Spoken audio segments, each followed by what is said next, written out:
সুপ্রিয় দর্শক, আবারও চলে আসলাম সারা বাংলাদেশের যে ঐতিহ্যবাহী একটা জায়গা আমাদের নেত্রকোনা জেলা সুসং দুর্গাপুর, যেখান থেকে আমাদের সারা বাংলাদেশের যে বিজনেসের একটা বিস্তৃত, এটা আজকে জাস্ট আপনাদের সাথে আমি একটু শেয়ার করব।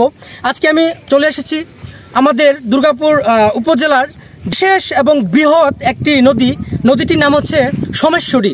এই সোমেশ্বরী নদীর তীরে দাঁড়িয়ে আপনাদের সাথে আজ কথা বলছি। আমার পাশে যে নদীটি দেখতে পাচ্ছেন, এটি হচ্ছে সোমেশ্বরী নদী। ঠিক আমার নদীর অপোজিটে হচ্ছে ইন্ডিয়া। এখান থেকে দেখা যাচ্ছে, ক্যামেরায় হয়তো আসতেছে না। আমি এখন যে জায়গাটিতে আছি, এই নদীর যে অববাহিকা, এই নদীর যে সৌন্দর্য, যতবার আসি ততবারই প্রেমে পড়ে যাই, মুগ্ধ হয়ে যায়।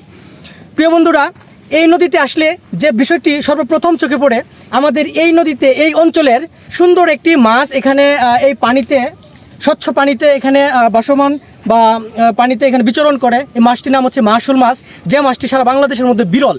তবে আরেকটি ব্যাপার এখানে চোখে পড়েছে আসার পরে, আমরা দেখতে পাচ্ছি তারা কিছু এলাকার যারা স্থায়ী মানুষ আছেন, মাছ ধরার জন্য নদীর তীরে বসে অনেক সময় যাবত অপেক্ষা করছে। তাদের সাথে আমি একটু কথা বলবো। আসসালামু আলাইকুম, কেমন আছেন? কি মাছ ধরতেছেন বসে? কি মাছের আশায় আছেন এখানে? বোয়াল মাছ, রৌ মাছ, কাতলা। এই নদীর মাছ কেমন খেতে, সুস্বাদু কেমন? ভালো, অনেক সুন্দর না? আচ্ছা, পাশে আপনি কি এলাকারই? আর কি ঘুরতে আসছেন না? না, আমাদের আচ্ছা আচ্ছা, ঠিক আছে। দেখতে পাচ্ছেন এখানে যে এই মাহাশুল মাছের জন্য তারা অপেক্ষা করছে, এত সুন্দর ডিজিটাল বসি দিয়ে।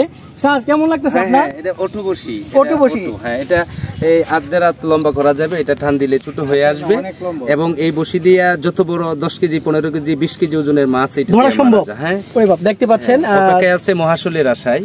আল্লাহ যেন তাদের এই মহাশুলের আশাটা যেন পূরণ করে। আমি ধন্যবাদ স্যার। সোমেশ্বরী নদীর যে পানির যে স্বচ্ছ, ইন্ডিয়া থেকে নেমে আসা, দেখেন এত সুন্দর পানি। এখানে না আসলে বোঝার কোনো ব্যবস্থাই নেই। এখানে আপনারা যারা আশেপাশে আছেন, আপনারা সুযোগ পেলে চলে আসবেন এই জায়গাটাকে, এই নদীটাকে উপভোগ করার জন্য।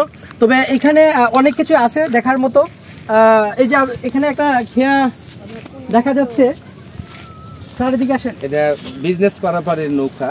তাই? হ্যাঁ, এটা বিজনেস পারাপারের নৌকা। এটা দিয়া বিভিন্ন ধরনের বাঁশ, কয়লা, এগুলা পেঁয়াজ, ইন্ডিয়ান বিভিন্ন ধরনের কসমেটিক, এগুলা মালামাল এই নৌকা দ্বারা ক্যারিং করা হয়।